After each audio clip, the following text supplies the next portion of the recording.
John Milton कौन थे? John Milton की पोइट्री कैसी थी? और जॉन मिल्टन का क्लासिकल टाइम से क्या रिलेशन है? वो प्योरिटन थे कि नहीं? रोमांटिक पोइट से क्या उसका रिलेशन है? ठीक है। और क्या उनकी लाइफ थी, उनकी मैरिटल लाइफ कैसी थी, और उनका रिलीजियस बिलीफ्स कैसे थे? वो प्योरिटन थे कि नहीं? उनकी पोइट्री कैसे थी? वो ब्लाइंड क्यों हुए? उनकी ब्लाइंडनेस से पहले कैसी पोइट्री थी, ब्लाइंडनेस के बाद कैसी पोइट्री थी, ये सब कुछ हम आज इस वीडियो में कवर करेंगे। सबसे पहले जो जॉन मिल्टन है वो क्लासिकल पोइट हैं। उन्होंने क्लासिकल टाइम पीरियड में जो है ना वो पोइट्री की हुई है। और जॉन मिल्टन जो है वो एक ग्रेटेस्ट इंग्लिश पोइट थे, इंग्लिश लैंग्वेज के वो ग्रेटेस्ट पोइट थे। ठीक है। और इन्होंने क्लासिकल टाइम पीरियड में अपनी पोइट्री की थी। और ये 18 सेंचुरी की जो वर्सेस थी उनसे काफ़ी जो है ना वो मुतासर हुए थे। विलियम शेक्सपियर के बाद जो अगर ये कोई अच्छा पोइट था तो वो जॉन मिल्टन थे। ठीक है।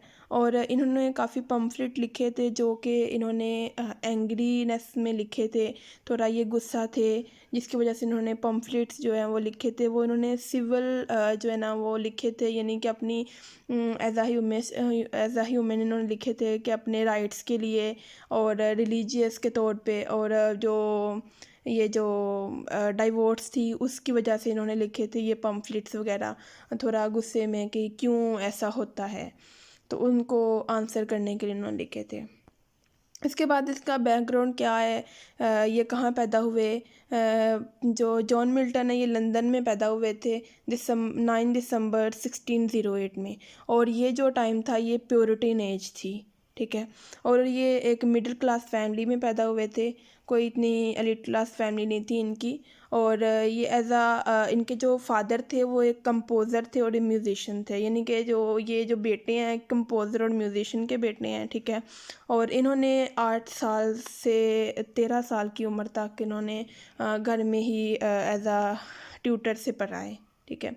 और ये इनका जो नज़रिया था, इनका जो माइंडसेट था वो ये था कि वो एक प्रीस्ट बनेंगे, क्योंकि ये रिलीजियस की तरफ काफ़ी इनका जहन था, क्योंकि ये प्योरिटन एज थी तो इनमें काफ़ी रिलीजियस थी, रिलीजियस थे ये, तो इनको ये था कि प्रीस्ट बनेंगे। लेकिन इन्होंने बाद में अपना ये जो आइडिया था ये गिव अप कर दिया, और फिर ये एक पक्के सच्चे जो प्योरिटन थे वो बन गए थे। और प्योरिटन किसे कहते हैं, प्योरिटन कौन होता है? प्योरिटन एज थी ये जिसमें कि स्ट्रगल की जा रही थी अपने राइटसनेस पे और लिबर्टी के लिए, यानी कि अपनी आज़ादी के लिए जो है ना वो कोशिश की जा रही थी, उसके मुतल्लिक काम हो रहा था। और राइट्स के लिए आवाज़ बुलंद की जाए कि मतलब ये जो डाइवोर्स होती हैं वो क्यों होती हैं। उसके बाद चर्च में जो लोगों के साथ नाइंसाफ़ी होती थी या इंसाफ नहीं था होता या होता था, उसके मुताबिक जो बातें चल रही थी उसकी वजह से इसको लिया जाता है प्योरिटन को। तो ये एक सच्चे पक्के प्योरिटन थे और ये लोगों के लिए बहुत काम इस तरह किया करते थे। और इनकी शादियां जो हुई थी वो 3 हुई थी। ठीक है। और तीनों ही अनसक्सेसफुल रही हैं। उसके बाद इनकी आ जाती हैं इन्फ्लुएंसेस कि ये कैसे मुतासिर हुए और इनसे कौन मुतासिर हुआ। ये बाइबल से मुतासिर हुए थे। ठीक है। और इन्होंने रिलीजन पे काफ़ी काम किया। इनकी जो पोइट्री थी वो रिलीजियस बेस थी, ये काफ़ी बिलीफ रखते थे रिलीजियस पे। ठीक है। और इनकी ये मुतासिर हुए थे ग्रीक और रोमन जो पोइट्स थे उनसे, और इटालियन पोइट्स से। इनका जो पोइट्री का स्टाइल था वो ट्रेडिशनल एपिक पोइट्री था, यानी कि ये ट्रेडिशनल भी लिखते थे और थोड़ा रिलीजियस टाइप लिखते थे, क्योंकि ये खुद भी बाइबल से मुतासिर थे। तो इनकी जो ये प्योरिटन जो थे तब इन्होंने क्या काम किया था एज आ प्योरिटन। इन्होंने इनके पम्फलेट्स थे काफ़ी सारे, वो तकरीबन 5 थे शायद, वो इनके हुए थे पब्लिश। और इनका जो वर्क है वो डाइवोर्स पे था, और लिबर्टी प्रेस पे, क्योंकि जो प्योरिटन होता है वो इसी पे ज़्यादा काम करता है। तो इन्होंने तब पम्फलेट्स लिखे थे अपने एंग्री में, और कुछ डाइवोर्स पे काम किया था, क्योंकि इन्होंने डाइवोर्स पे काम किया था अपनी अनसक्सेसफुल मैरिज के बाद, क्योंकि इनकी जो शादियां हैं वो 3 हुई थी। जो पहली इनकी मैरिज हुई थी वो जो पहली मैरिज इनकी हुई थी वो मैरी पाउल से हुई थी, ठीक है। और ये 1642-3 में हुई थी। और इनकी जो वाइफ थी ना उनकी एज थी 16-17 ईयर्स। और जॉन मिल्टन की जो एज थी वो थी 35 ईयर्स। तो इसलिए फिर इनकी जो ये जो मैरिज लाइफ थी ज़्यादा देर तक नहीं चल सकी, तो वो इनको छोड़ के चली गई इनकी वाइफ वापस। तो फिर उनकी अपनी डाइवोर्स के बाद इन्होंने फिर डाइवोर्स पे लिखना शुरू किया था। और लिबर्टी पे, क्योंकि उस एज में लिखा ही इस पे जा रहा था। तो इसके बाद इनके ये है कि उन्होंने अपनी ब्लाइंडनेस के बाद कौन से काम किए थे, उनसे पहले वो कौन से काम किए थे।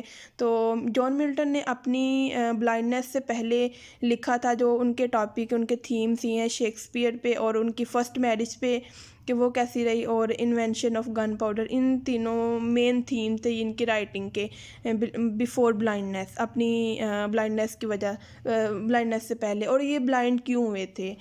इनको थोड़ा आइज़ का इशू था, इन्होंने ट्रीटमेंट नहीं करवाया, तो ट्रीटमेंट ना करवाने की वजह से फिर ये जो है ना जल्दी ब्लाइंड हो गए थे।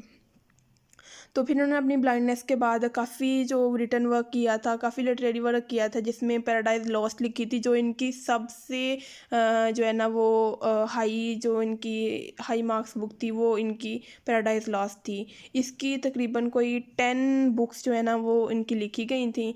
पैराडाइज लास्ट लिखी थी, फिर उन्होंने पैराडाइज रीगेन्ड लिखी उनके रिवर्ट्स में, फिर इन्फ्लुएंसेस ऑफ पॉलिटिकल सीन्स लिखे, लेट पोम्स लिखी थी इन्होंने, जो अपनी इन्होंने डेडिकेटेड की थी अपने डॉटर को, अपने नेफ्यू को, फिर अपने कुछ फ्रेंड्स को इन्होंने डेडिकेटेड कर दी थी। और इसके बाद इन्होंने दोबारा से ये जो return to his first desire है, ये पोइट्री है जो कि 9th नंबर वाली बुक है पैराडाइज लॉस्ट की, वो इन्होंने लिखी थी तब, ठीक है। और पैराडाइज लॉस्ट ये जो पोइट्स की बुक्स होती हैं, इनका जो वर्क होता है वो इनके अपनी एज में तो पब्लिश हो नहीं पाता, तो फिर इनकी जो बाद की एज होती है उसमें कुछ पब्लिश होता है, लेकिन इनका जो वर्क है वो कुछ इनके अपनी एज में पब्लिश होया हुआ है। तो मुझे उम्मीद है कि आप लोगों को समझ आ गई होगी। अगर कोई पॉइंट आपका रह गया हो तो आप मुझे कमेंट सेक्शन में बता सकते हैं, मैं आपको उस पर वीडियो बना के सेंड कर दूँगी। अल्लाह हाफिज़, अपना ख्याल रखिएगा।